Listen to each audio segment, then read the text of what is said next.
theme song for the Gear Podcast. Thank you so much, ladies and gentlemen. We're back. Episode number 17. Josh Kennedy. Or is it number 18? Oh, is it number 8? Yeah, I think we're off one, aren't we?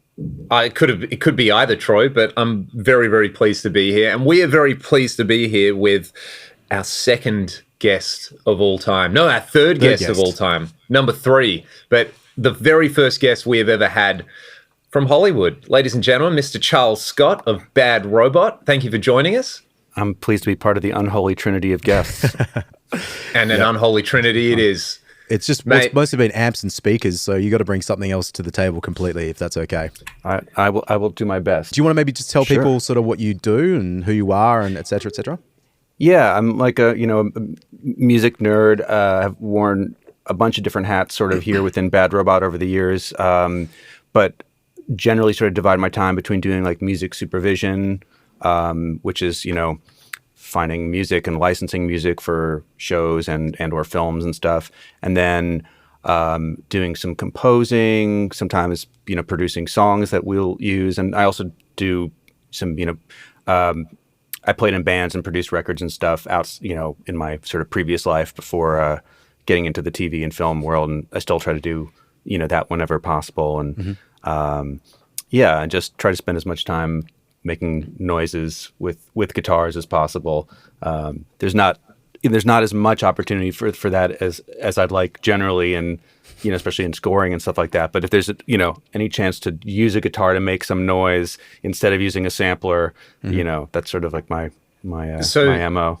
I love that you use the phrase guitar noises, because I always try to describe what I do on the internet as I just make guitar noises, which normally involves like stuff that sounds like a Van Halen riff. That's one type of guitar noise, but the guitar noises you make span quite a broad spectrum. What got you into? So before you were at Bad Robot, what got you into what you're into? Which to me, obviously, a lot of what you do would revolve around, say, like more traditional guitar sounds, but also the kind of textural stuff that you do a lot. What was your first taste of that? What got you into that stuff? How did you learn how to do that, basically? Yeah, well, I played in bands for a long time, but it was also sort of always the default engineer person in the band, and built a studio in the basement of my dad's house with ADATs back in the early in the 90s. ADATs. And like had the stack of ADATs and the Mackie desk with the time sync that worked on occasion. Was this 1996? Yeah, right around then, 95, 96.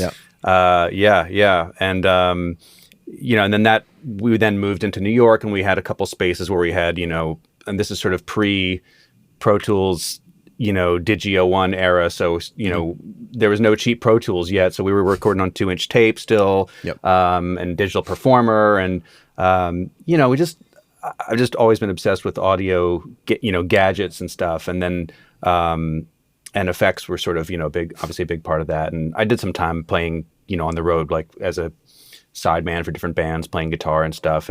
But a lot of the times it wasn't like really chops playing. It was sort of more like, I was always most interested in, like Andy Summers and Johnny Marr and, those guys and like stuff. Like a more textural sort of sound design sort of thing, yeah. It was sort of it took, like, I briefly went to Berklee College of Music and was, surrounded by serious chops, jazz and fusion guys. And I was just not tracking that at all at that time. It took me a bunch of years to sort of get into that music, later, and really develop an ear for that stuff. Not that I can play it.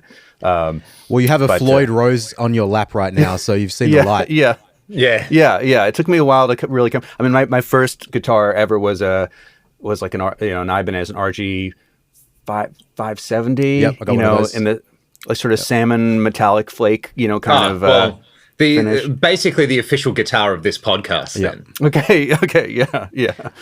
And it's been a long, lap to come back to and really embrace the locking tremolo. Yep. Basically, that's been my life's quest. Yeah.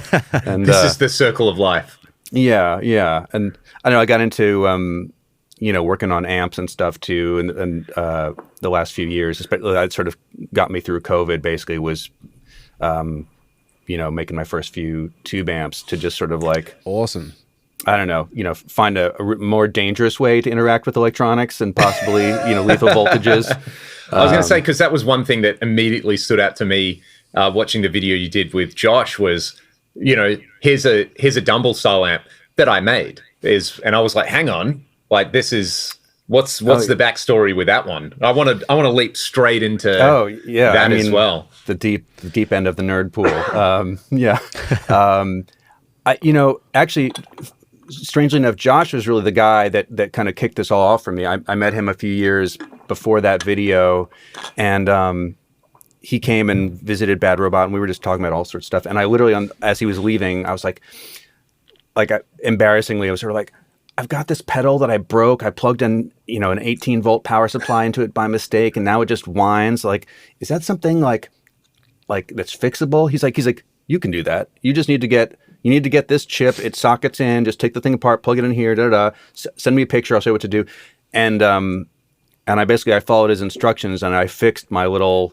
It was a clone of a Klon pedal that I had that I really liked, but it like brought it back from the dead, and it was like, that was basically. And then I don't know, 6 months later, after watching, do you know this guy Uncle Doug on YouTube? Yeah. So basically, you just like every morning in the car, listen to all his like fundamentals on resistors and capacitors and power supplies and transformers, and tried to puzzle through the schematic of a JCM 800. I'm not kidding. I did this 2 weeks ago. Like, oh, no way. No, seriously, JCM 800 schematic and the Uncle Doug videos, because they are a really good resource for, not dumbing it down, but explaining it in a way that makes sense to guitar players, I guess. Because anything that gets too technical, I just tune out for. I feel like I don't want to go learn all this other stuff to just understand this one thing. Right. But his video is really great for that. So yeah, it's like I don't need to know the Maxwell's equations in order to bias my preamp he's so good. And that was really sort of, that was kind of the gateway. And then, just started with like fixing little things. And actually I had bought a JCM 800, like the reissue 100-watt head. And it had like a loud hum, and I had like a, suspicion that it was like filter supply caps. And I'm like, okay, this is going to be my first, thing. And then that, so anyway, that was the ramp up to building the Dumble clone, which was, I don't think I will ever do again. That was like, it's just way more, the JCM 800 makes sense to me, or like, like a 1987 or something like that. But all the switches and then the relays and all that stuff that's in the Dumble is like, it's a lot to, I get it sort of barely working, and then something would blow up, and then and excuse me. Yeah, I haven't looked at those. I haven't looked at the guts of those before. I'm sort of the same, like a JCM 800 or like a early Fender sort of thing. It feels clear, but switching and relays and whatnot. I mean, because we spoke to Jason from Headfirst Amps, who also is an amazing resource for fixing and putting amps together. But I think it was because he was talking about his amp that he designed. There's a lot of like channel switching and diode clipping and all that sort of stuff that he's put on switches, like and it's all MIDI controllable as well. So it's really, really cool. But that's just like another completely different like path of understanding you have to go down, and it's hard, man. Like So and credit to you for going from a pedal to an amp. Like that's a transition that I really want to do. But just anything with 110 for you guys, but 240 for us, I just don't want to fry myself. And yeah. I mean, Uncle Doug, I think appropriately scared me about the the dangers of high voltage, and just like I don't know, I had never taken any kind of electronics or class or anything, so like it's like, oh, working with the one hand behind your back and how to have an isolation transformer, basically just like figuring out how to do all the things you can do to not get killed while doing it, but also just having an excuse to own an oscilloscope. That was really the other reason to do the whole thing. My partner's dad actually legitimately collects oscilloscopes. He has a shed full of them. Yeah, it's crazy. They're really cool. Yeah. If you ever come out to LA, there's a place up in the valley, not far from here. That's like this electronic surplus store that's been around forever. It's mostly now used for like movie props, because if you like, you need what looks like the command desk of like an aircraft carrier from World War II. Like they have that, or like, the cockpit of an old helicopter. Like they have all this stuff, but they have tons of like old components and test equipment and stuff. So like, yeah, I got my first scope there, and then all the actual components for the couple amps I've made have just come from this. It's just this really weird, but really cool place. Did you find the Eventide that Jodie Foster uses to contact aliens in Contact by any chance? It's probably there. Yeah. I mean, I just like they might have gotten it from there. It's because you get a lot of props people that'll go there looking for some piece of gear that looks like important computer hardware, and stuff.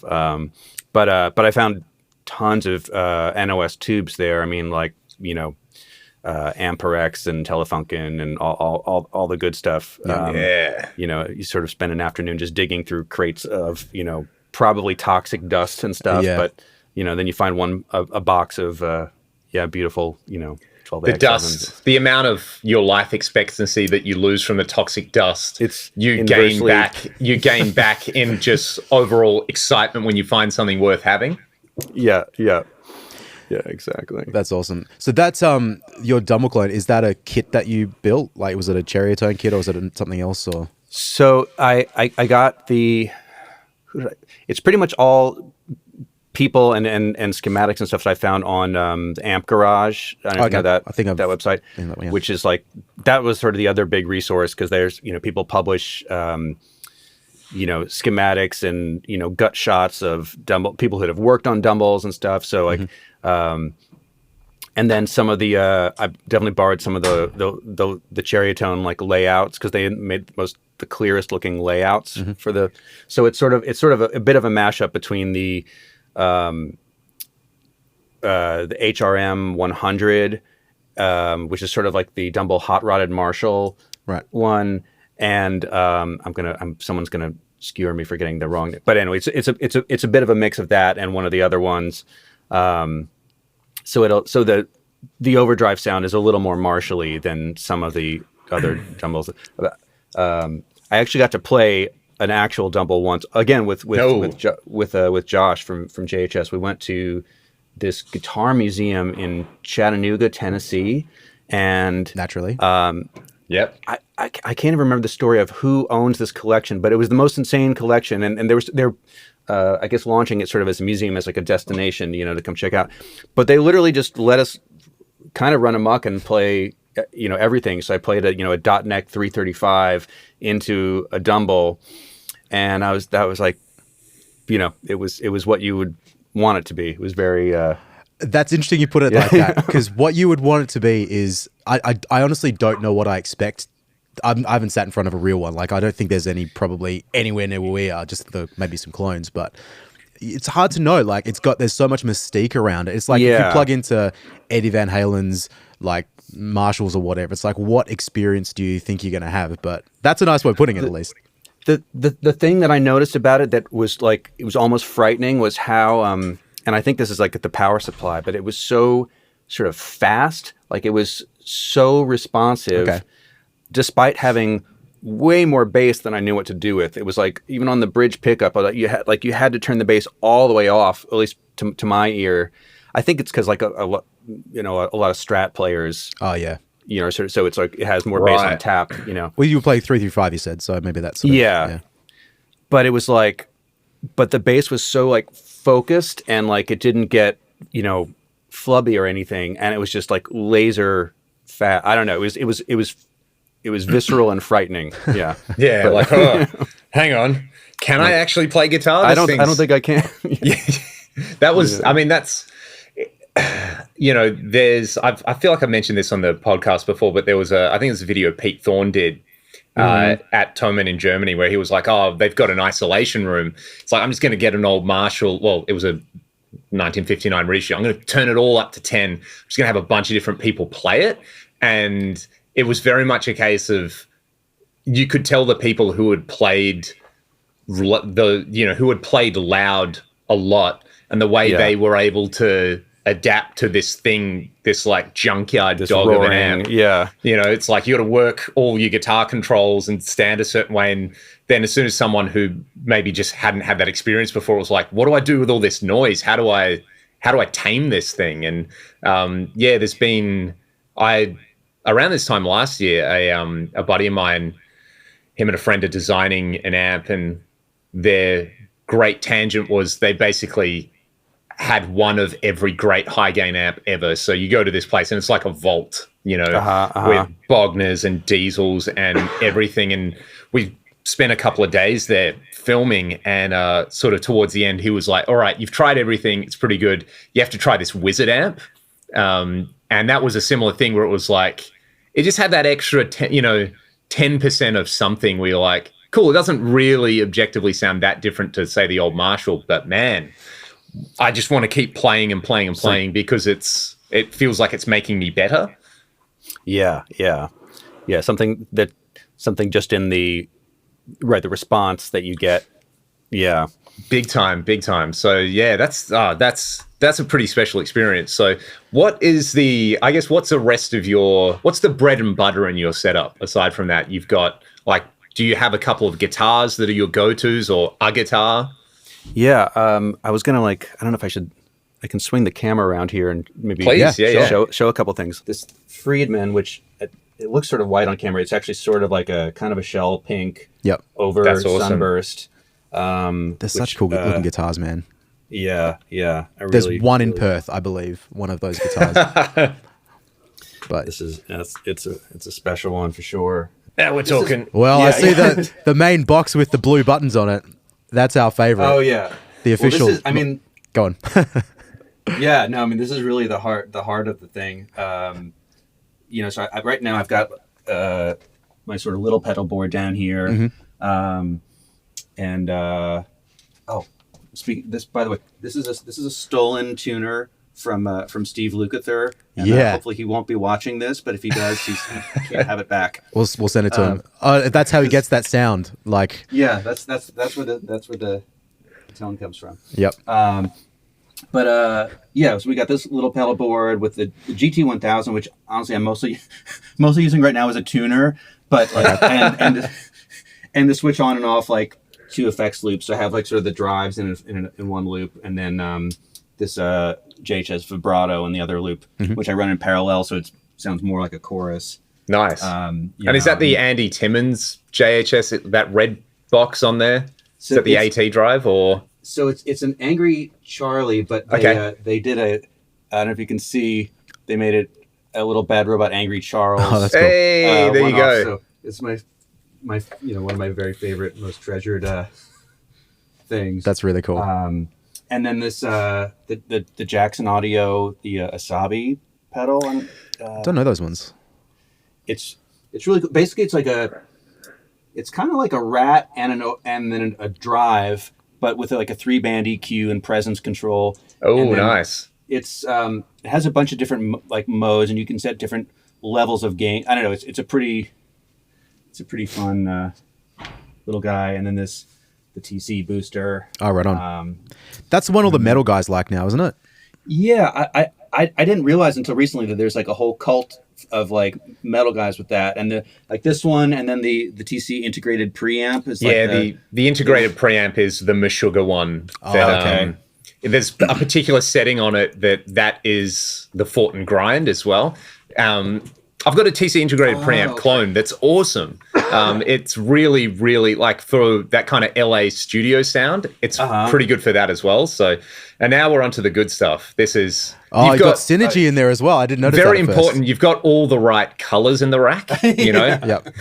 So we got the Sound Sculpture Switchblade at the top. So everything goes into this, and this is basically just how I make patches because. It's a. Do you know this thing? It's like I don't know that basically one. No.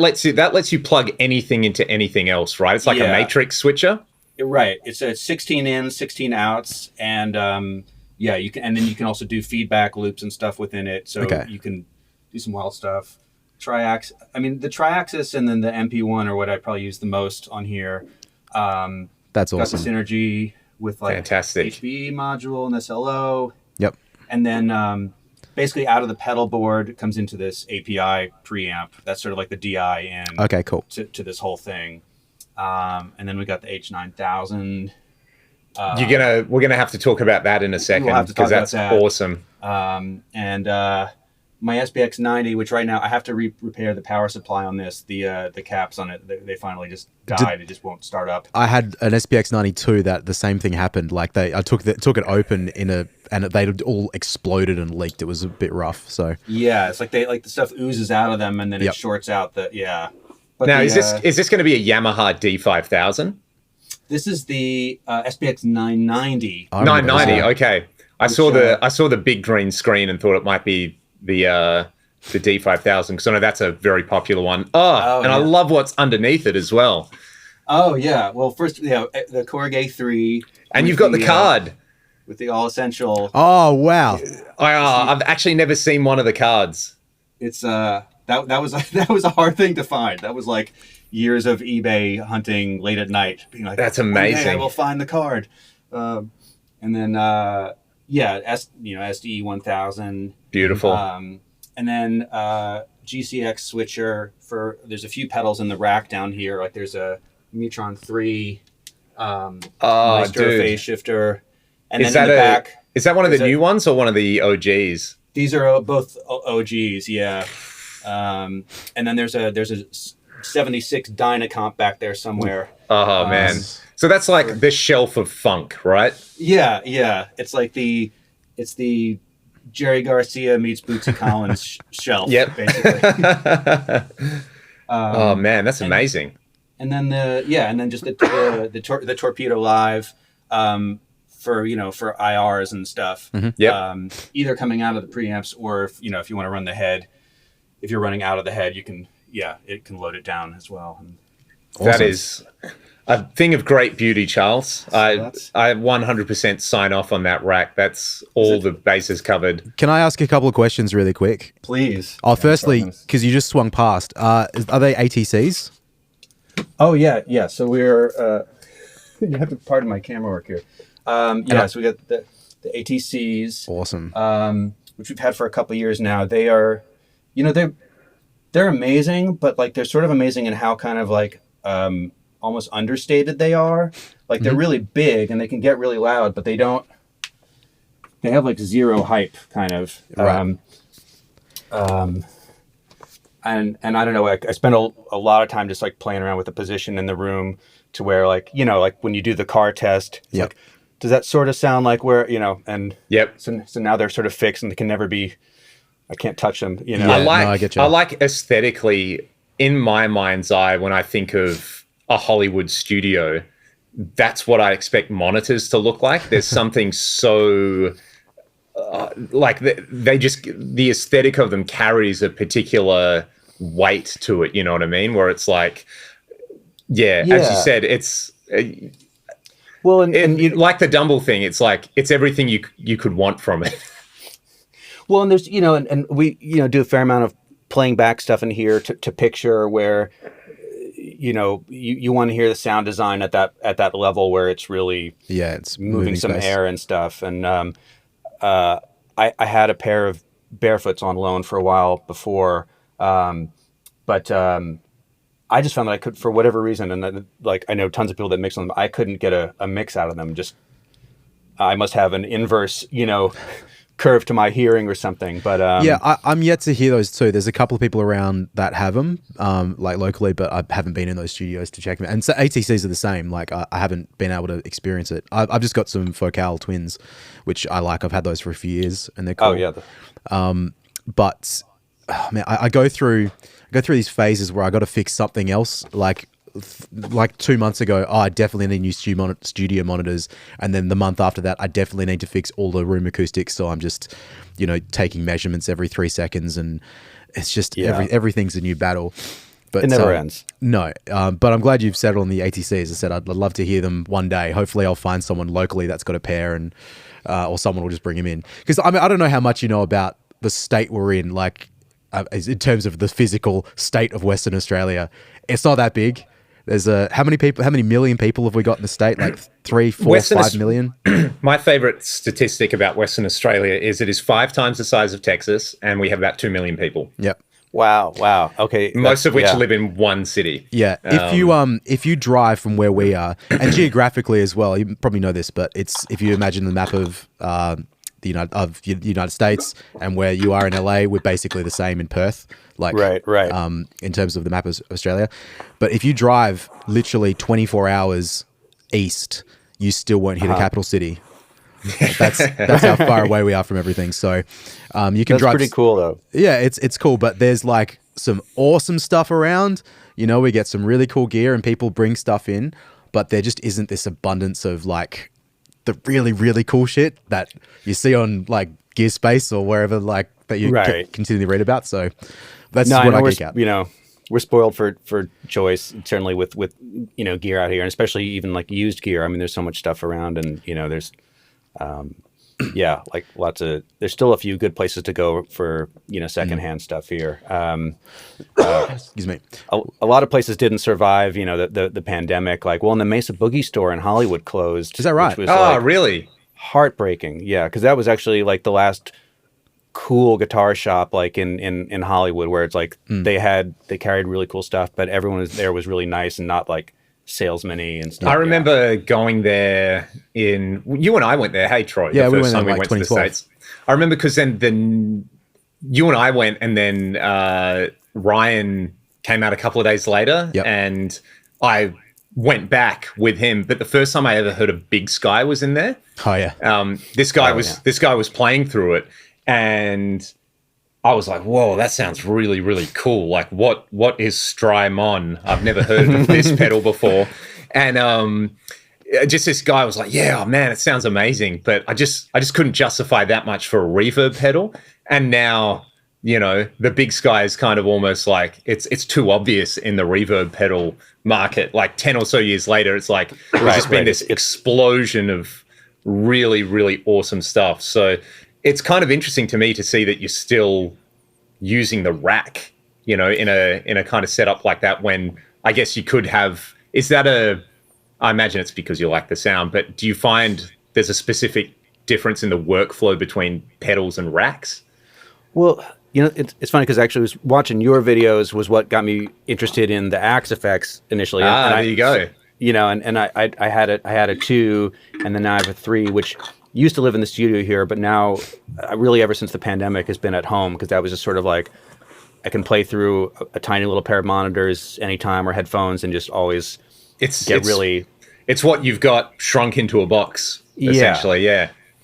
But I did find, like, if I was like working on something in the studio, I just like playing with the Axe effects so much, and I just sort of get lost in like tweak land, and be like, I've perfected this parametric EQ notch filter thing, and then but 2 hours have gone by, and I have and you have work to do, like kind of in the same way where like with virtual synths or samplers, where you can get preset paralysis, or just I'm going to make the sound from scratch, but then that turns into a many hour odyssey.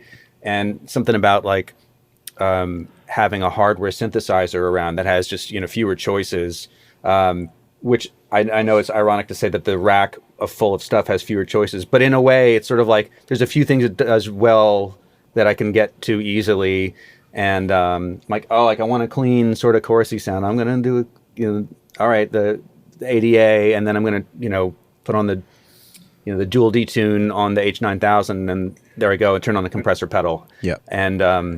And it's less, also just like less looking at computer screens, or at least traditional computer screens. Yeah. So on the H9000, what are you mainly using that for? Because it is a very powerful machine. Is it are you using it for just, I guess, the kind of classic Eventide thing that it does, like the detunes and a few of maybe the reverbs and delays? So like I have, it's so powerful. I haven't ever been able to use even like 25% of like its processing power at a time, because you can have like I think up to 4 effects chains going at any time, and they can all be feeding from different inputs into different outputs. And you can have like 4 modules per thing. It's basically like it was explained to me by someone at Eventide. They were like, yeah, we moved over to the ARM-based stuff. So it's essentially the power of 16 H9s in a box, but with a lot of routing flexibility. Yeah. And I have it connected over AES EBU to the Apollo.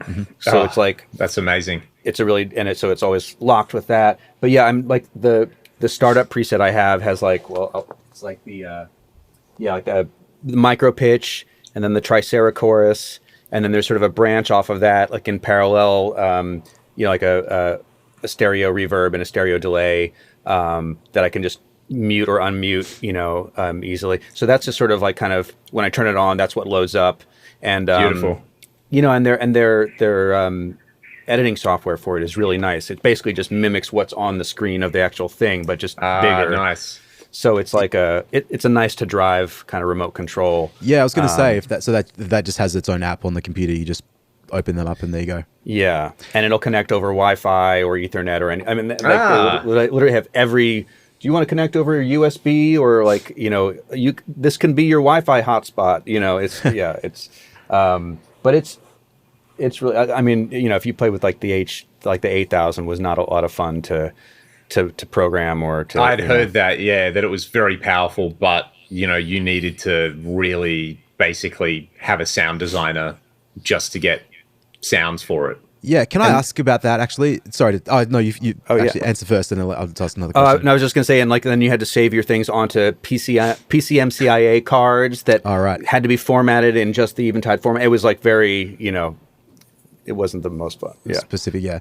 What I was going to ask is, like something like the Axe-Fx, something like just referencing the JHS video, and you had the crystallizer and all this sort of stuff up. Oh yeah. I'm just curious, like how much time you spend or have to spend or want to spend or need to spend learning either the software or the unit before you can actually go and use it. Because I mean, I have a lot more time to sort of fuck around in my day-to-day life, to be completely honest.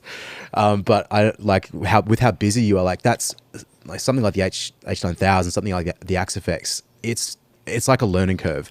So is that a struggle for you? Like to I'm probably the same in that it's just like that's fun stuff to do even after work. I'm like, I want to, but I still didn't. Oh, there's another algorithm. I didn't. I want to check that out. And same with I mean, I still really enjoy when new plugins come out, and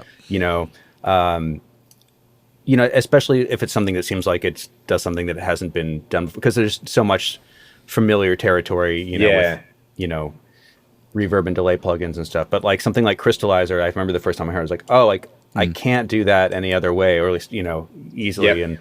And my thing was going to be tying back into what you're talking about with like option paralysis. What I found really, really fascinating, I'll let you talk about it, was the workflow you have in your Apollo for different sounds and the way you categorize them and the plugins that you're using. Almost like it really reminded me of it's like you've got your mise en place down. Like it's okay, we're cooking for a really high-end restaurant and we've got all our like mother sauces and I've got these combinations, but then I've got like the amount of prep work that you've put in, obviously, because there's stuff where you have to go, is this the sound? No, here's something completely different. So do you want to talk about that layout that you've got? Because that was, I mean, the rack stuff's cool. I love all that kind of stuff, but the way that, I guess, overlay that you've developed for having these really cool, unique sounds categorized and kind of patched together. So it's not just like, I have to do this and this. It's like you're pretty much ready to roll at all times. Hey.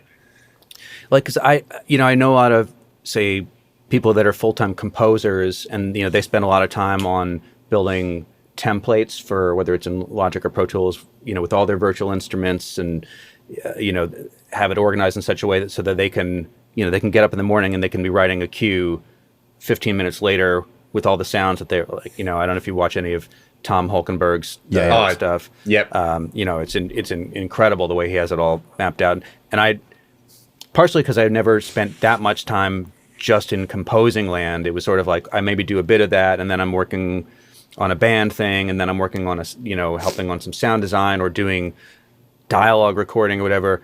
But when I started using Logic, that was the first piece of software where I was like, oh, you can save these channel strip presets for anything, whether it's an aux send, whether that's just like, oh, this is an effects return that I like this combination of, Echo Boy into this EQ, into this gate, and then just save it just like that.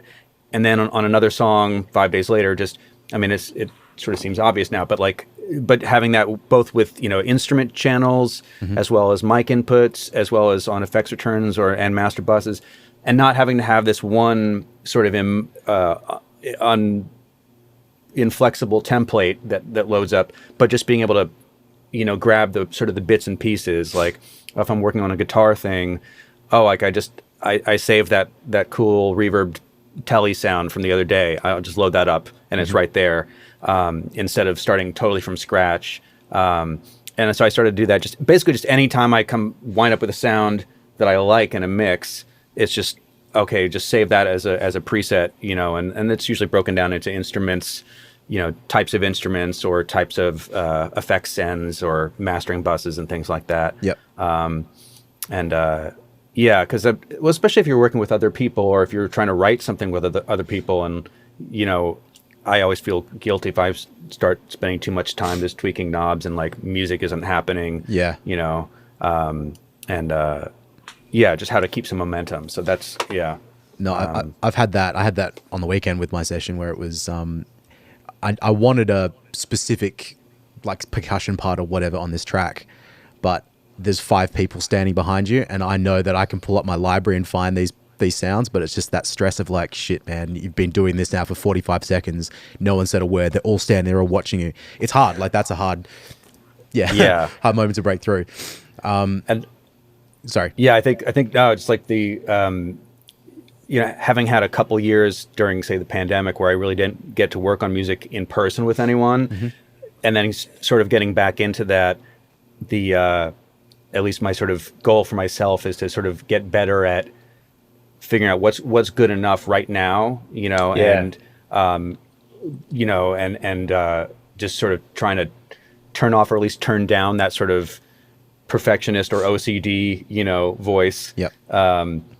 Because, it's like, okay, I can work on that, tomorrow or later or when we mix or whatever. But, and that's, work in progress, but that's definitely been like, but it's good. I think it's like maintain the studio vibe, maintaining a good studio vibe inversely proportional to the amount of time one person is just sitting there like, is it this? Is it this? Yeah. So, Big time. Do you find... Go on, Leon. Oh, I was just going to say, one of my favorite little mantras that one of my friends just happened to drop, we were talking about the Axe effects and they said, a decision made quickly is a satisfying decision, Do you find that that's essentially your life, even though you have all the toys, doing what you're doing? It's like a decision needs to be made within not 45 seconds, like 5 seconds. Is that the sound? Go. Because there'll be another decision you have to make in a couple of minutes. And well, and I'm sure you've had this experience too. Like if you talk to any people who've made records that you love, and the thing that you as a listener have fixated on, like, oh, they got that perfect tape flange for that thing, and they, and it was like, oh no, that was like, well, that was the machine that was there, and then the guy just did this, and it was like that thing that an album is just a stack of decisions that were made, and a lot of them really haphazardly, and trying to like be like, well, maybe this sound isn't like blowing me away personally right now. Is like, my brother and I joke about it, like, it's like, is this my definitive statement as an artist? Like this thing right now, like, is this EQ my definitive statement as an artist? Yeah. And it never is, so trying to be like, oh, but then maybe 2 days later, be like, actually, that's kind of cool. And actually, that's kind of the thing that sort of glued that together, or at least by not getting stuck on that, I was able to move on to the next thing and really crack the next thing open. So it's almost like I have this thing, and I say this to some of my students sometimes, because like artistry is really, really mythologized. Because, especially say for myself and Troy, growing up in Perth, the middle of nowhere, you're not anywhere adjacent to where the culture you consume emanates from. And Australia, especially in the late 70s and throughout the 80s as well, you know, sort of, I guess, had this sort of like homegrown culture, you know, like Australian rock music and post-punk and then Australian film. It was sort of like doing its own thing. It was like having its coming of age. And a thing I heard a lot as a kid was, you know, in the 90s in Australia, it sort of really pivoted towards American culture becoming dominant. So it was like the Chicago Bulls and the Disney Golden Age. And there was just like, we had access to this stuff that was like, ooh, I like this. And it was like, oh, what do you want? That Americanized crap was a thing you'd hear from the older generation, this Americanized music. And Halloween, that's not a thing that we do. But then what happened was we heard that through our childhood. It only made us want it more. And then around the time we were maybe like 18, 20, it was sort of like going, like actually physically going to the United States became really accessible. There were direct flights out of Sydney. It was affordable. The dollar was good. You know, growing up early 2000s, the dollar was so bad that it was like to buy a single Mesa Boogie amplifier was like over 5,000 Australian dollars. Yeah. You know, so it just wasn't accessible. And then for us, it's like we just happened to be in this like, oh, we can go there and stuff is kind of cheap. And suddenly we're adjacent to all the stuff that's happening. And all these, my long point is that it's this sort of mythology you build up in your head about like how stuff is done. It's just not done like that at all. You know, like you said, It's like a bunch of haphazard decisions and, you know, it kind of worked and people liked it. But to us, it was like, they're there and they're in Hollywood. And, you know, when they turn that Eventide micro pitch on, I was going to put a thing in this. It's saying that call ends in 10 minutes. Maybe we'll jump back in. Oh yeah, we could. That's cool. Sure. Yeah. I'll just pick up my train of thought. You know, that perfect sound just exists and someone went on this hero's journey to find it. When in reality, you're just hanging out and trying to keep the vibe going. So yeah, that's fascinating. Right. And maybe like 3 a.m. when you finally get to that part, like, oh, we need another effect for this thing right now. Oh, what do you got? How about this? Can I go home now? You know, like a lot, like there's a lot of those midnight or 2 a.m. decisions at the end of a long, you know, slog or whatever. But then somehow, I don't know, sometimes that's like because they were less agonized over, like maybe there is a, you know, an intuitive. Yeah. It's actually less about the thing. I think the thing that that artistry gets built up, whereas here, because we're not adjacent to any of those things, it's actually you know, I would say there's arts and crafts with music. It's mostly craft. You got to be good at your craft. And that's the thing that I found sort of coming out was we didn't really have a lot of access to. You don't have a lot of people who can mentor you or things like that where they've worked on the sort of things that you want to work on. So you kind of figure it out yourself and just being really, you know, having your Logic templates and having the understanding of how your gear works, what an ADA does versus a Triaxis, for example, is that's kind of part of the craft. So that when you are in that thing where the important artistic decisions are being made, then you don't have to spend 15 minutes dicking around with something just to get a sound. It's like, oh, is this appropriate or is this appropriate? We can choose between them. And that's something that I personally find really fascinating in the creative process is the time that you spend out of the heat of battle is right. Equally as important as when you're in the heat of battle, because the heat of battle is mostly like, as you said, just all right, this is getting on a bit. Well, yeah, and it's like, you know, I remember watching it was this documentary. I guess it was a documentary on the Police right around the time when they were recording, I think, Ghost in the Machine. It's like Jules Holland like interviews them like wherever they were, I think but I think Andy Summers was talking about how basically Sting was never without a guitar, like from the moment they saw him in the morning till at night. And it wasn't like, I think he was just obsessed, you know, and like and yeah, I've you know, certainly find that with like whether it's people like that do sound design here or songwriters, whatever. But like when it's they just have that involvement 24 hours a day with the thing, then the actual doing the job part of it it's not even like a transition for them. It's just this continuation of like, oh, well, we Interesting. happen to be recording right now, or I don't know. Yeah. It's like a muscle memory thing, isn't it? It's just like it's just Yeah. part of your. It's like breathing. I just want to go back to the rack really quick because Sure. I'm a real nerd for signal flow. Yeah. So can I just ask for when you're using that? So obviously starting at the guitar, can you just explain how the signal gets through your rack? Yeah, I'll do. I'll grab the camera and do a little. Sure, yeah, if you like. Sorry, I should have got visual you to do that. flow chart. So, well, I've got two boards here, but I'll go through the rack one first. But basically, we start. We got sort of our input and output here on the board, but it goes. We got the gate, and then we've got the booster, which mostly I use to just dial out a little bass and as just a nice buffer. EQ, again, usually cutting bass on if it's like darker sounding humbuckers, and then into the GT1000, which is the expensive tuner. Yep. Screw you, Steve. Look at this tune is better. I sometimes compare sound of the different tuners just to see which one sounds better. Yeah.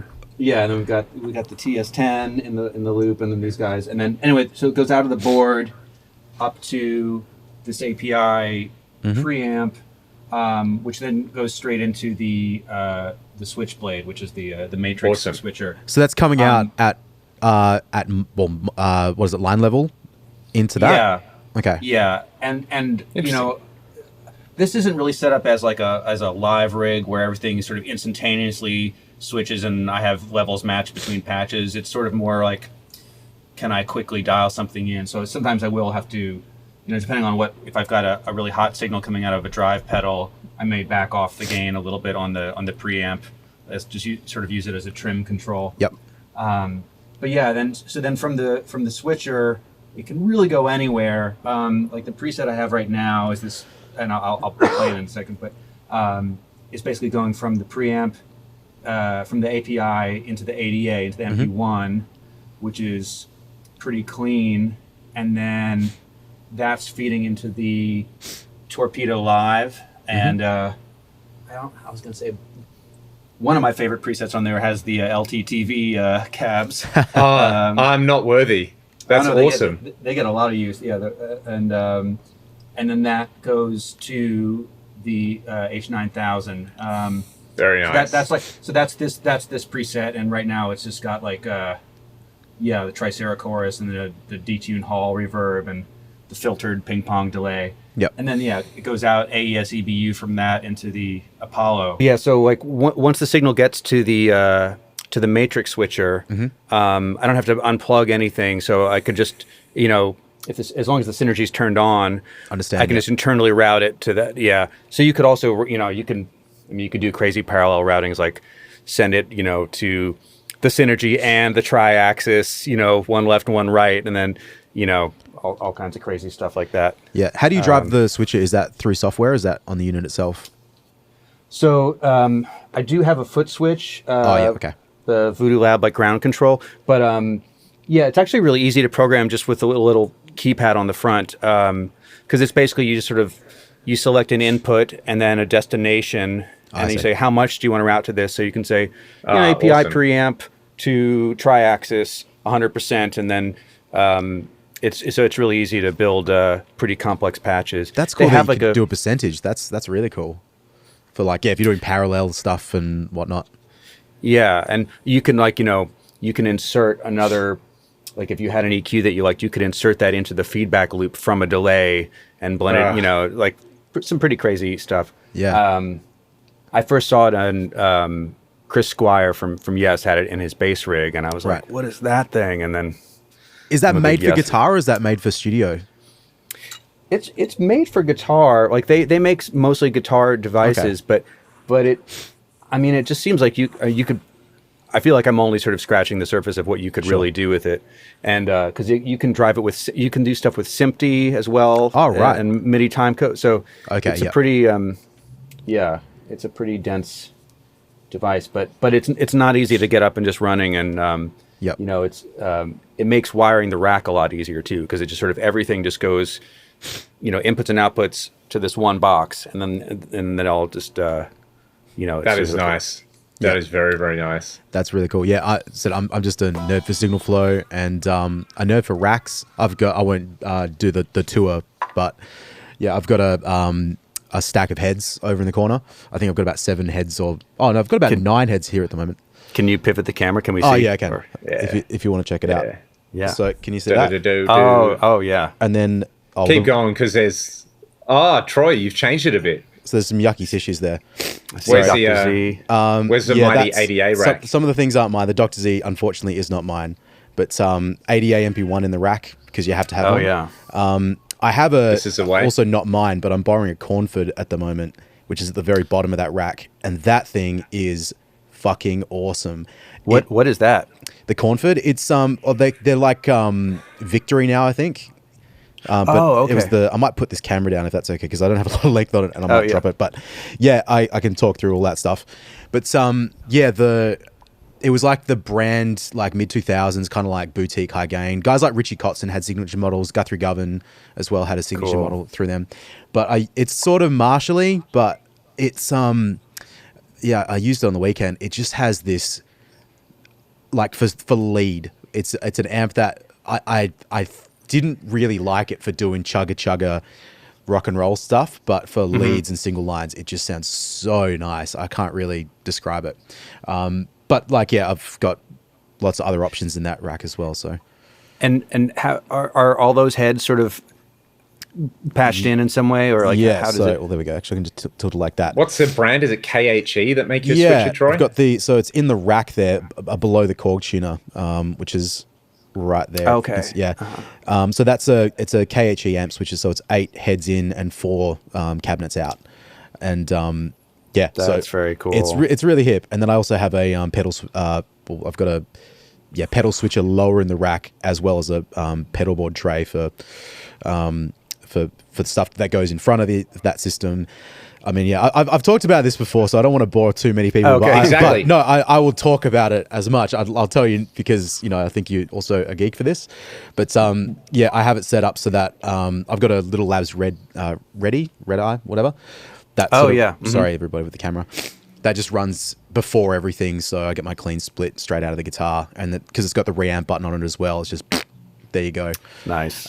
Very clever. That's permanently Very ready to elegant. go. And then the stuff like the ADA, I do actually have. I'll tilt it up a little bit. Last time, there's your ADAs up there. So I think there's. That is another unholy trinity. Is there 3 of them up there? There is 2. There's an there is. There's an ADA MP1, an ADA MP2, and an ADA MP1 Classic, as well as a Troy 2 actually Parrots. has the classic, the one that they like, the sort of reissue that came out after the MP2 that has the brown channel. It never gets used. None of this stuff gets used. It looks awesome though. That's all that matters. That's the thing. It does. We all got to have hobbies, and I think Leon and I were talking about this the last podcast we did. I just have a real thing about like 80s Ibanez guitars and like the RGs and stuff, because it just makes me feel happy. I don't love playing them anymore, but they look so cool. So it's just The collector within cries out in joy. yeah, pretty much. Well, and they're just like a wonderful moment in time of, industrial design of a sort. Yeah, and yeah. I just think they're beautiful. Yeah. yeah, They could be a prop in how the sort of like retro 80s is back in pop culture at the moment. It's like where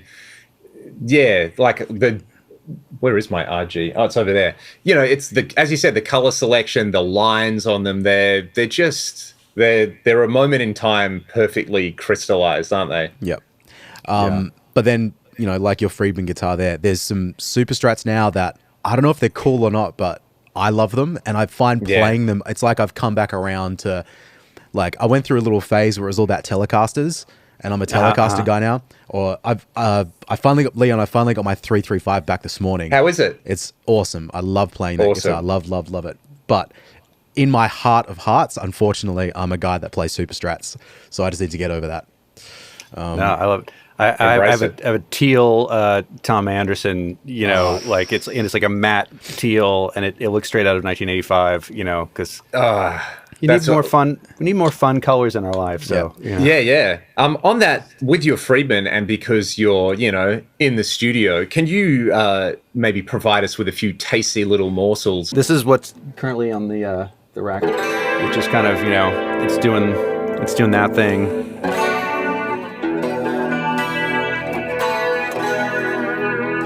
I was practicing the Bryan Adams riff before. Yeah, Run to You. Oh man, that's the tone. I'll sing it, man. In fact, I got to start playing that at gigs. So this is Dynacomp into the ADA, which is like clean, and then the rest of it's and then the Torpedo, and then H9000 for all the good modulation. Oh man, stuff. play that riff again for me. That just makes me very happy to hear.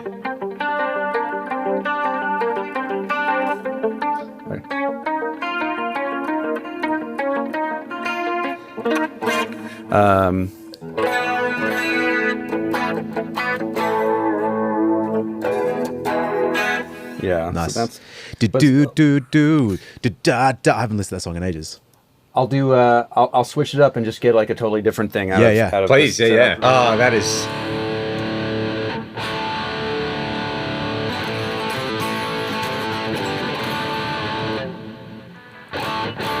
So is that the Triaxis? So that's just Triaxis and That is tasty, man. some boost into it. Yep. But I don't know what to do here. I'm suddenly feeling on the spot. Oh, look, we can hear it. That's all that matters. When a song comes to you, just play from the heart. No, I'm kidding. Okay. All right. But no, it's if there's any riffage that you want to demonstrate, then by all means. So, in terms of like control at this point, so if you're going to use the H9, like you just walk over and like flick through some presets, or would you do all that stuff via the software right now, or? Yeah. So if I normally I'll have the software remote up on the screen, and then because if I'm in Logic, I can just tab over to that, and that's, yeah. It's just faster than just because you have to use sort of the directional buttons on the actual unit itself. But it's not. I mean, it's not bad to do. Like if I actually am working on a patch on the rack, sometimes it's just sort of stand at the rack and program. Yeah. It's like the big refrigerator. No, but the remote control is really good for you can save presets, and then you can save them locally, and then you can save them off to the machine. Oh, nice. That's cool. And then so you use that. Same with with the Torpedo Live. Like their remote is pretty.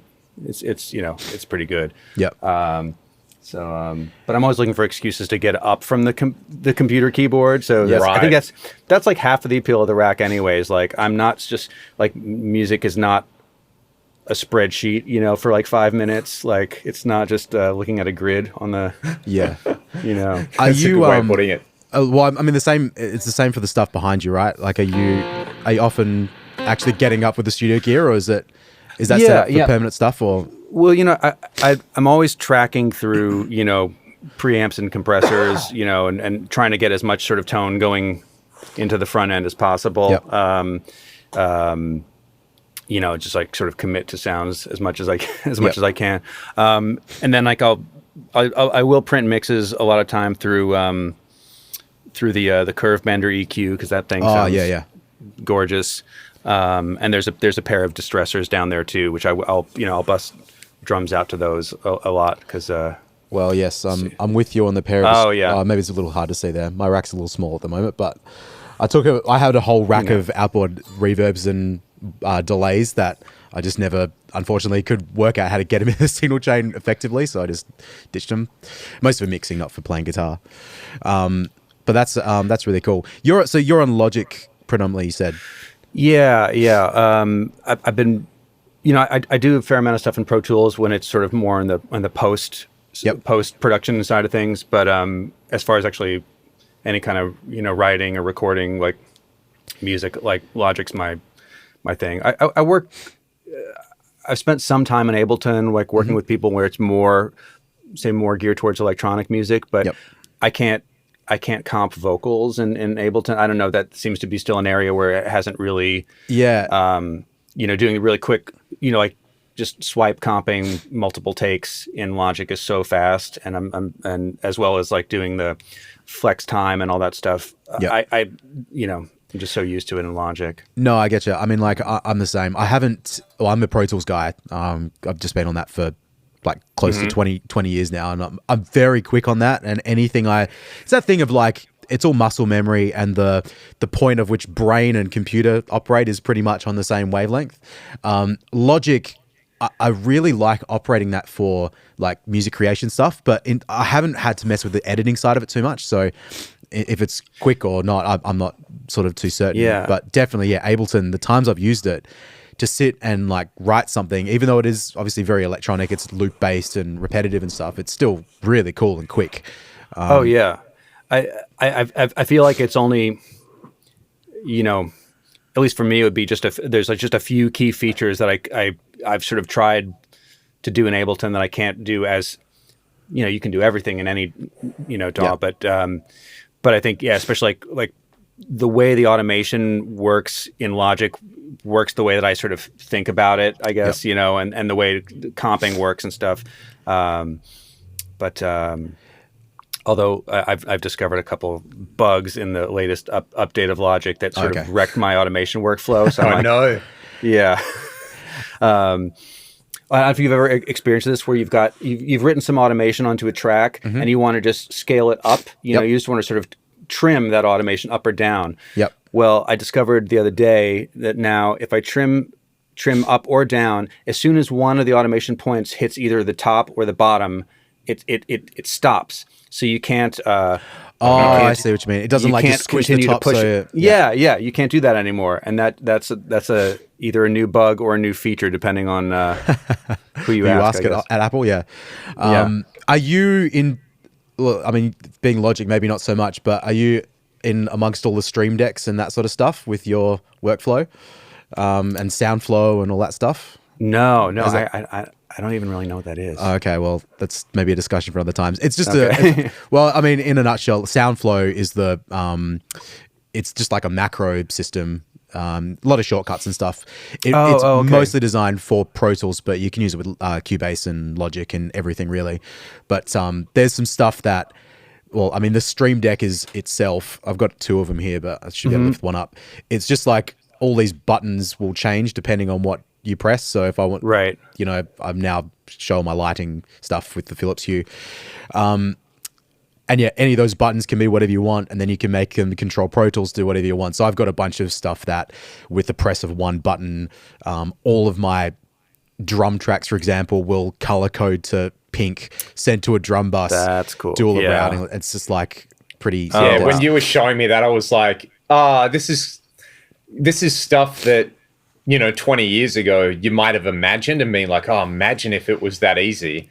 But we're kind of at the point where if you want it, you can have it. Yeah, it's the sort of thing that if you've got an assistant, then that's what maybe they would do, and it'd be awesome. But if I've had people do assist me with stuff too, and that's really like helpful for them, helpful for me. But then I don't know if you've found this too, but it's like you just know the thing you want to do, and it's really not that hard. You just can't be fucked doing it. So rather than get someone to do it, I'll just do it myself. I'll just like, you know, power through it. So yeah, the routing thing, getting sessions set up, I know at least it's going to be exactly the way that I do it. And it's also in that category of like with tube amps, you know, like there's a bit of JavaScript programming stuff. If you want to go nuts with it, you can learn that. And so sorry, you go. For what you do with it, like how involved was setting it up for the first time you use it to build those macros and stuff? There's a lot of really easy parts in it where like some of the macros, if you I've got to come because I got to ask you another question. But if you work to how this is set up within the Stream Decks or within the macros, it's really just a case of like learning where the shortcuts are, and it's quick, really, really quick. If you've got specific tasks that you really, really know you want to do, then that can be a little bit more involved. And I'll give you a quick example, like because I've got an Avid Matrix studio here for my like I/O, and one thing I love about the older Pro Tools systems with the D commands and stuff is they've got the auto talk back on there. It's my absolute favorite thing. There's no device that does that, but I should theoretically, with the new update that's just come out, program auto talk back finally in my system. Oh wow. But I just don't have the like hour to sit down and learn a couple of little JavaScripting things. I will eventually do it, but and I know that this gives me the possibility that otherwise it's not possible. But I just have to like commit to that hour of learning. But this actually just brings me to another question, because The desk you're currently sitting at the moment, is that a massive touchscreen desk like I think it is? Oh yeah. So it's the Slate, the Raven. It's like a couple years old. It's like I think the first generation of that. And sort of embarrassingly, I don't think I've used it as a touchscreen mixing surface more than maybe 2 or 3 times. Oh, here you go. Oh, hey. So this is it feels like there's an important question that I will ask you in a second, Charles, but it's funny how convergent evolution is when it comes to gear and things like that, where it's like, I just feel like, with you and Troy, there's so many parallels there with the things you like, and it's almost like that spooky thing, like the RGs and the ADA, the Raven in there. The Ravens that we don't use for touchscreens. Right. I mean, that's sorry, you go. No, just, when I first moved into this, when we moved Bad Robot here and built this studio, we had an SSL, we had a small SSL, and we had an AWS 900, and it was great, but about 10 years on, it was really being used for mic preamps and the monitor control, and that was about it. We weren't mixing on it, and it was a huge footprint, and but then it was like, oh well, let's maybe we'll sell that, and we'll just get some more outboard pre's, and you could just have some so we can have all the IO we need and all the channels we need. But just the idea of just having just a computer monitor on a little desk in the middle of the room just didn't seem like. It looks lame. It doesn't look like. It doesn't feel like a studio. It doesn't feel like a studio. Yeah. And the Raven, it really does. It does provide that sort of command center, ergonomic feeling, and this is where you sit. This is where you do the thing. Is you're at the helm of the Enterprise or whatever. And I actually like that this. I think they have higher res ones now, but this one is just 1080p res. So for my old tired eyes, it's like I can't make things really, really tiny. Mine's the same actually. My eyes aren't. Maybe I feel like I could have it a little bit smaller. It bothers me because I don't use it for for those of you that, to just quickly discuss what these things are. I have the two 27-inch touchscreen monitors, and they have an overlay for using Pro Tools, so you can use the touch to use the faders and zing stuff around. So it is pretty cool. And so yours is the 40-inch one, I believe. I think right. Yeah. So it is. Yeah, it's really cool. But I have these two massive touchscreen monitors that at the moment I'm just using them as screens. I kind of wish I could fit more tracks on there, but it just doesn't really seem to work if I make the resolution difference. So one thing I was going to say, because just to go back to the SoundFlow stuff, like I mentioned with all the macros, one really amazing thing when I got my Raven, because I originally just had one, and then I bought the two with the furniture when I moved into this studio. But to be able to program a lot of custom things was really attractive to me, and I got kind of deep into it. But one thing I found with it is it's kind of like it makes you work to itself. It's not like a blank canvas of you can just do whatever you want within the touch surface. It's like the buttons look and feel a certain way, and it's okay, but some of the labeling and stuff, it's all right. But I've found just with SoundFlow by comparison is if I have an idea, I can sort of make this work in a streamlined custom. You can work like it's intended to, but I can also really direct it in the way that I like to use it. So that's been an advantage for me. That looks really. I'm very intrigued by that now. Just the idea of being able to have a small but very custom. Yeah, SoundFlow is the name of it. So you can. Okay. Yeah, it's just if you enter the rabbit hole though. I mean, how many? It's hard, man. I want to learn about tube amps. I also want to learn the JavaScripting. I also want to maybe learn how to play guitar a tiny bit better, but that's probably never going to happen. Yeah. Maybe I'll mix a song one day that I actually don't hate the sound of as well. Who knows? All these things will happen. Oh man. Sorry for that tangent for everybody else that isn't a studio guy.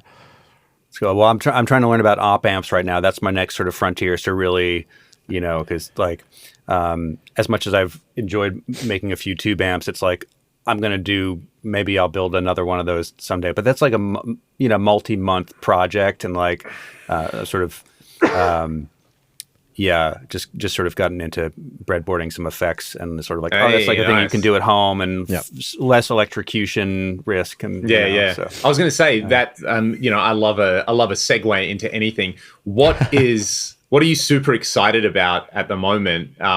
Obviously, between your work and between your just kind of general gear nerddom, what's the current obsession, and what do you find you're kind of like working into the work that you do as well?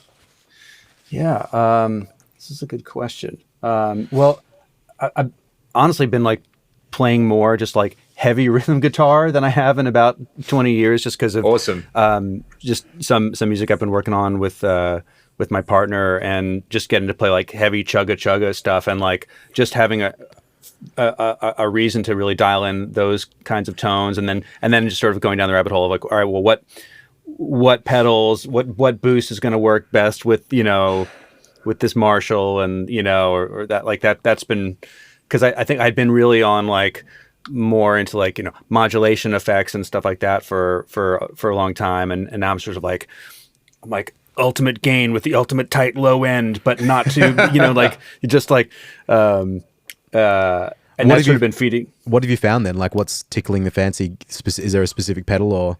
So I'll grab the camera one more time. Here, I was going to say, between the TC stuff and the Triaxis, I feel like there's a definite modern classic thing going on. Oh yeah. Leon, you reviewed some of the Kingsley stuff recently, right? You had there you go. It's like, so this one, which is basically like the blackface Fender, preamp section. It has just so much headroom, and then I've been using the here's the tube trio right here. So that, and this the Wahlbruch, the Kaluna preamp. It's like it's like their high gain one. That right. with the Analog Man OD9 into it is a really crunchy, nice sound. I might just stop you there for 2 secs. I think there's quite a lot of hiss coming from the amp. Oh yeah, and let me I think that's because I can't quite hear your voice the same. Oh yeah. I should have got you to turn that off actually a while ago, but I'll sort that out later. But I think it was just kind of covering your voice as you were down next to the pedal board. So, yeah. Yeah. How do you like the other Kingsley stuff? Because I've only tried the Page, and it was really cool. Yeah. So I bought the two of them together. So the Maiden was sort of like, it's like the blackface like deluxe preamp basically, and then the Page DS, which he pairs it sort of like basically like to recreate like the Dumble, cascading gain stages, gotcha. Like like the clean preamp into the overdrive thing, right, as opposed to the drive in front, right. And it's cool. It's like definitely more like a thick, chewier kind of sound, but like it's I like that a lot. That doesn't do the tight, gainy, crunchy thing so much, but that's sort of like the other flavor I guess I have on the board. But that Kaluna overdrive, that tube overdrive, that thing sounds fantastic, and the EQ has a huge range to it. So it's almost like a tube metal zone. Yeah, kind of. It doesn't get that high gain. It's more like I don't know. It's like more like I don't know, kind of just a hot rodded Marshall kind of thing, and then the tube screamer into it. Sounds really good. That's amazing. How many? Important question. How many tubes do you have on your pedal board? So I think there's 4 tubes on the one board, and now, so it needs 2. It needs like 2 power supplies under the board. Yes. It's just, I don't know. But I'm going to figure out if I can squeeze 2 more on somehow, like maybe like a tube driven tremolo or something like that. To like, who's the company that they do like everything's tube driven? Effectrode, right? Effectrode, yeah, and they have like a tube Univibe. Yes, and the trem, and that's got 3 tubes on just so nice. Yeah, that would do the trick, I think. So, what power supplies have you got under there? That's a really nerdy question, but I don't know how to pronounce it. That Chiox or you got one of those, hey Leon? I think it's Chocks. Chocks, But yeah. I could be wrong. I always think just like a box of Chockies. They're so good. Yeah, They're yeah. so flexible. And like super quiet, and they're really you can stick it like anywhere. Yeah, Yeah. Those And are they're really sort cool. of modular. I guess similar. What does Strymon do? The OJ or Ojai? Ojai? They're really Ojai, small. yeah. Ojai. Yeah. Yep. Do you are you ever using amps for the high gain stuff? I will not so much like on the preamp side. Like I have a JCM 800 head here, which I'll plug into the return, like the Triaxis into the return of that or something. Yep. I find that at least the ones that I have are a little too noisy, like get too squealy in the room, Gotcha. So Yeah, on that actually, I was just going to ask. So, firstly, are you you're just using the Torpedo for cabs? Like, do you mic amps or anything in your studio? I do. I mean, if I could, we actually have a booth in the other room there with. That's okay if it's too hard to get. That's completely fine. But I used to have a bunch of cabs in there. There's like a big SVT, 810 in there, and then I have one of those sort of oversized orange 2x12 cabinets cool. that I have EVM 12L. Nice speakers in. Oh man, we like EVs here, so Yeah, and then I've got a Fender Twin with the JBL D120s, and it's like an early '70s one in there. Yep. So that's like, if it's actually like a band thing or something I want to put on, on somebody's record, we'll mic up stuff in there. When it's just being by myself, it's usually using the IRs a lot now. Yeah, awesome. And I just very quick to follow up, like how loud do you find you're playing when you're jamming out in the room? Are you blasting stuff or are you being sensible? Okay. I try to play honestly like as loud as possible usually because at least if it's especially if it's through an amp, because that's just sort of when it's fun, and it doesn't bother anyone else. So like I'm down the hall from some editors and stuff, but this room is it's pretty well isolated. Yep. So I can, like, I've dimed 100-watt head in there plenty of times, and it's and it's fun, and it's really exciting. So it truly is a dream job where you can do that.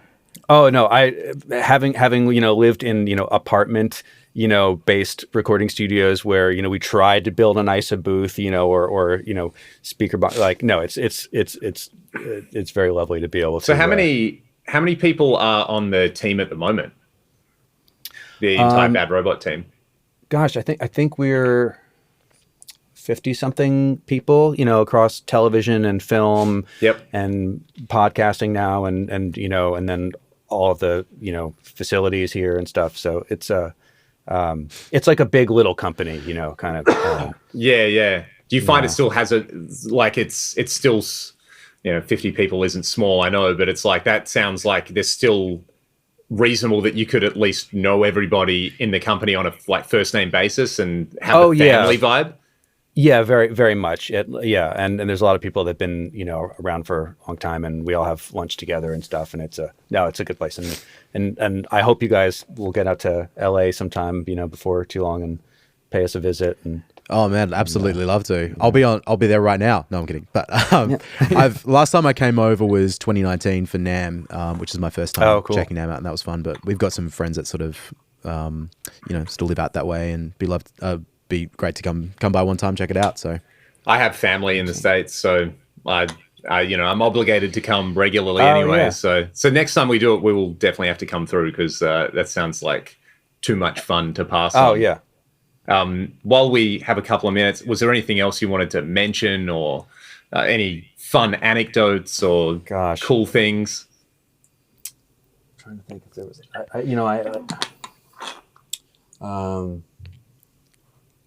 Sorry, it's the end of the day, and I'm starting to get a little bleary. Okay. It's been a really, really fun chat. Legitimately, I could keep doing this for hours, but it's late. And I have a better question. This is the absolute seal the deal question. Okay. Is what's your favorite King's X album?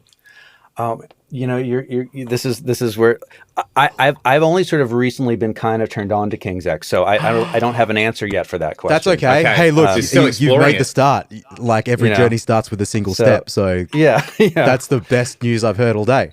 Because it came into my head. You mentioned Chris Squire's rig, and a couple of years ago, I interviewed Doug for my friend's like rock webzine. He was like, "Hey man, if you're ever in LA, like, you know, let's hang out." And I was like, "Yeah, whatever, Doug Pinnick, that'll never happen." And we were there on tour, and we were like, let's just send Doug Pinnick, my favorite singer bass player of all time, a message. And he was like, "Cool man, you're free tonight, I'll come and pick you guys up." So we hung out with him, and I was like, how did you learn to do the bass thing that you do? And he was like, just Chris Squire, you know. I saw him using a Marshall and a bass amp, so I was like, I'll just do that, you know. So well, that's why I had to get a 70s Marshall Super Bass, was so I could have it play in parallel with SVT and run the Rickenbacker through it. Yeah, he's my hero. Yeah, totally.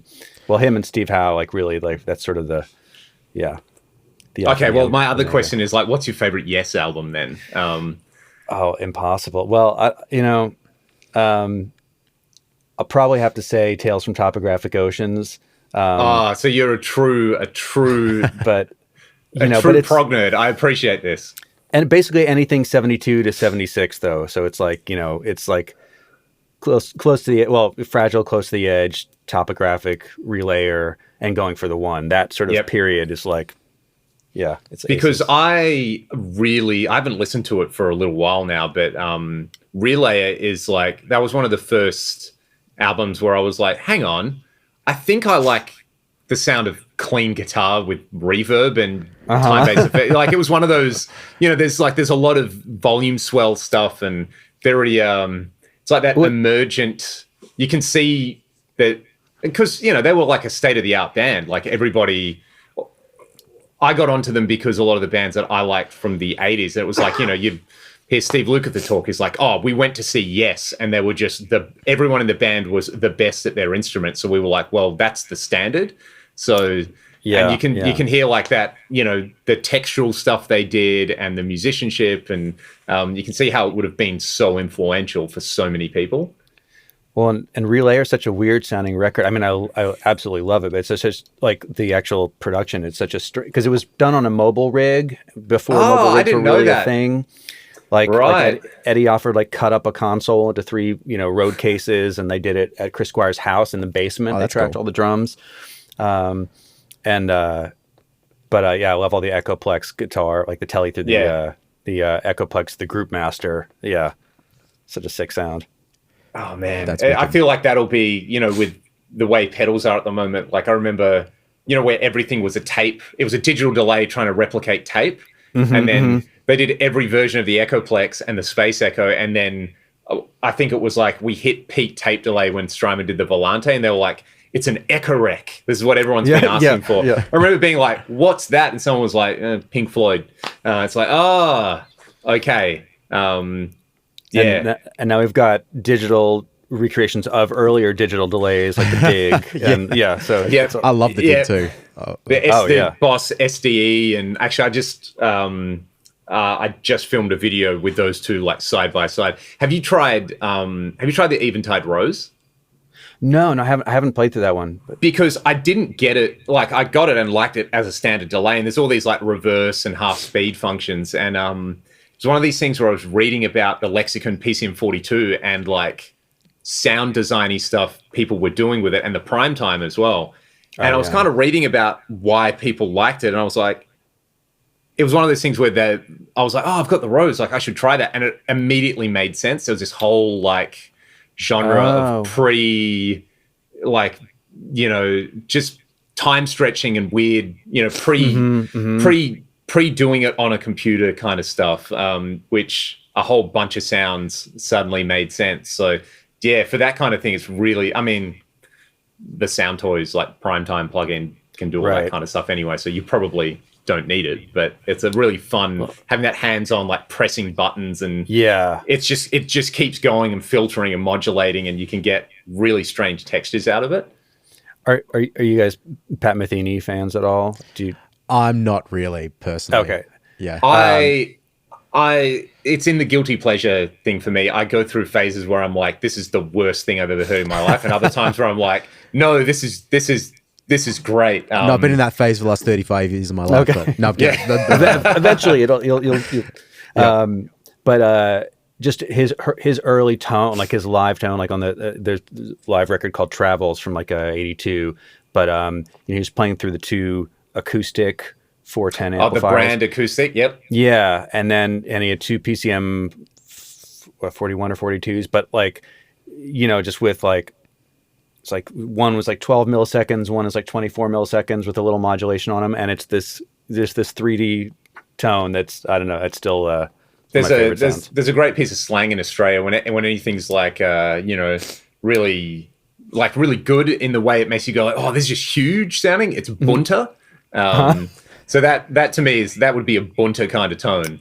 Yes. The definition of bunter is a dual rectifier. That's the bunterest bunt you can get. But I have to ask you though, what qualifies someone specifically as a grease merchant? Grease merchant. Yeah. Okay. I think this is just a term I've been using, and I probably picked it up. This is where I got introduced to the idea of grease being a thing for guitar tone. My dad has a Roland VG8, and he got it when it came out. So I would have been 7 or 8 when this thing came out. And I still have this memory of him being like, my dad still calls me Buds. So it'd be like, Buds, come and check this out. And he picks up his guitar and he starts playing, and it sounds like a saxophone. And my brain couldn't process what was happening. And he's playing this like melody on guitar, and it sounds like a saxophone. I was like, well, is my brain broken or what's happening? He's like, oh, check this thing out. Like, you can do anything on it, pickup simulation. And when I got into playing guitar, he had like a guitar that he built just to have a GK on it. And, there's a lot of those, like I pretty early on got into like Al Di Meola and John McLaughlin, and sure, yeah. Al had a GK guitar, and I was like, oh, this is how he's doing some of those guitar synth sounds. And Andy Summers with the Roland guitar synth as well. There's all those sounds in there, and I just remember there's a patch on there, and it was like called Grease Floats to the Top or something. And the next one on there is called Luca Lead, and I was like, who's what? Like these, and I love the sound of them. I was like, this is what I want guitar to sound like. And then my dad opening up the little booklet you get and being like, oh, it's meant to be like a Steve Lukather sound. Like, do you know who that is? And I was like, no idea. He's like, well, have you heard all these Toto songs? And then that's how I got into Toto, because I was like, I like this sound. And then, Steve always mentions the Grease. And then I stumbled across a couple of years ago. It's a thing that got me back into the rack thing was Huge Racks Inc. before it closed.